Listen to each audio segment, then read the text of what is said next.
Okay. Good evening. ఇవాళ మీది emotional speech actually మనం అలా ప్లాన్ చేసాం. ఎలాగైతే మనకి మన షోస్లో ఒక టీఆర్పీ కోసం ఒక చిన్న ఇమోషనల్ ఉంటుందో, మీరు ఒక ఎడిటర్గా మీకు జరిగినటువంటి ఆ ఇమోషనల్ అవన్నీ చెప్పేసేయండి. అది చెప్పమంటారా? ఉన్నాయన్నమాట చిన్మయి. లేదు, అంతా హ్యాపీగానే అయింది. ఓకే. చాలా కష్టపడి చేసాం. సో రిజల్ట్ మీరు చూసారు ఇప్పుడు. 100 crores. So happy. సో అందరి కష్టం బయటపడింది కాబట్టి హ్యాపీగా ఉన్నాం మేము.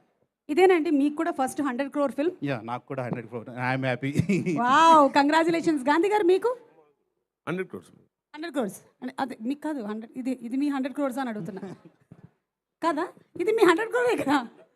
Okay okay. సో మీరు ఎప్పుడైనా ఫీల్ అయ్యారా, ఎందుకు ఇట్లా ఇది ఎడిట్ చేయమన్నారు ఉంచారు, ఇట్లా ఎడిటర్స్కి జనరల్లీ జరుగుతూ ఉంటుంది కదా, అలా ఎప్పుడైనా మీరు ఫ్రస్ట్రేట్ అయినటువంటి ఒక మూమెంట్ ఉందా? నార్మల్గా ఎడిట్ రూమ్లో జరుగుతుంటాయి, చాలా జరుగుతుంటాయి. ఏం జరుగుతాయి ఎడిట్ రూమ్లో? మాల్ డిస్కషన్స్లో ఫ్రస్ట్రేషన్ అవడం. ఎలాంటి డిస్కషన్స్? అదే ఉంచాలా సీను వద్దా, ఏది ఉంచాలా తీయాలా వద్దా? సీన్ అండి. ఏ సీను? అది చెప్పకూడదు ఇప్పుడు. అదే అది అది నెక్స్ట్ నవీన్ ఇంటర్వ్యూలో మనం తెలుసుకుందాం. కానీ నవీన్ మనకి మళ్ళీ 1 సంవత్సరం తర్వాత కలుస్తాడు. ఆయన్ని అడగాలి ఇంకా. అయితే ఆయన తొందరగా కలవబోతున్నాడు. Okay, so thank you so much అండి. Thank you, ma'am. Congratulations to you and yeah Mike. Thank you. మీరు ఫైట్